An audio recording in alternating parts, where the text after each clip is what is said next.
Okay, so why your healthcare marketing strategy is failing, the three buyers that you're ignoring. So if you're watching this, your healthcare marketing campaigns aren't landing, you're probably missing out on how to market to three decision makers.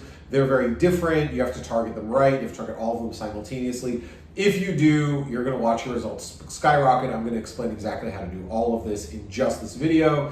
So welcome to this channel. My name is Ori. I'm the Executive Director of Go-to-Market Strategies for Manos Health. We've generated over $100 million in healthcare marketing, and we recently gave a talk at Yale. Today we're diving into one of the most common mistakes in healthcare marketing. I'm also going to talk about why this market is so difficult, and it's really failing to speak to all of the right people. So it's not just one buyer, it's three different buyers. If you want to land deals and get results, you have to craft value propositions that speak directly to the economic buyer, the technical buyer, and the user buyer or the champion. So let's break it down. So first up is the economic buyer. So this is the person that is controlling the budget. They're the ones who make the final call when it comes to spending money. What do they care about? It's things like return on investment, it's things like cost effectiveness, it's things like scalability, what service this is replacing. These are all very, very important, and your message needs to clearly show how your product is going to improve their bottom line. So you want to speak their language, but you have to remember that these people aren't robots. So if you say things like our solution cuts costs by 30%, increases efficiency, driving higher numbers, that doesn't resonate as much as, hey, we help this other practice get an additional 400 patients in the door over the last quarter, or we help them we decrease their supplies by $3 million. And usually they're more outcome focused, they're less abstract. So something like margins or percentages, it works on some people, but just remember they're not machines. A lot of people in healthcare are not as financially driven as you would expect in over a $10 trillion industry.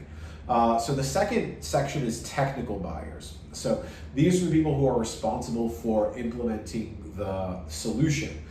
They can make or break in deals. They may resist change because implementing a new system is really time consuming. They're already invested in other technology. Your value prop to them should focus on ease of implementation, integration. So these are people like admin directors, the charge nurse, the nurse manager.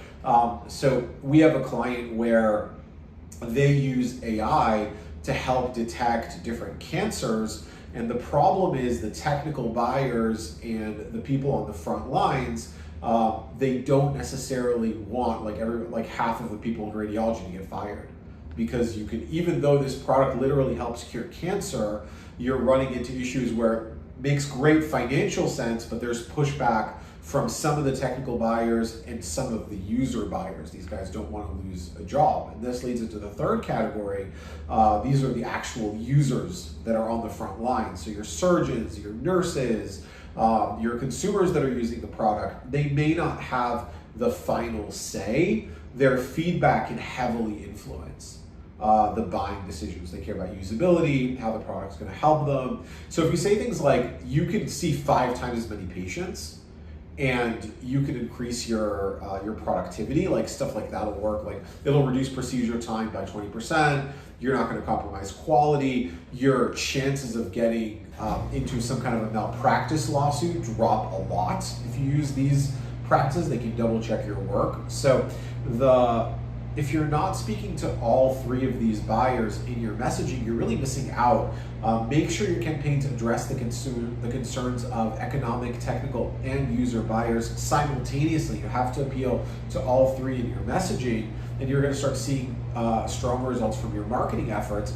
The danger that a lot of our clients face is you get really, really good feedback from one or two of these groups, but then the third group either doesn't care, doesn't see the value, or is just uninterested in the solution because it threatens their jobs. You have to have messaging in place for all three. You really need 3 strong yeses in healthcare for the deal to go through and for the company to scale. So if you're interested in working with us to craft a tailored strategy that speaks to each of these buyers, check out the link in the description below. Go to manoshealth.com. Reach out to me. It's Ori at manoshealth.com, and we're happy to help.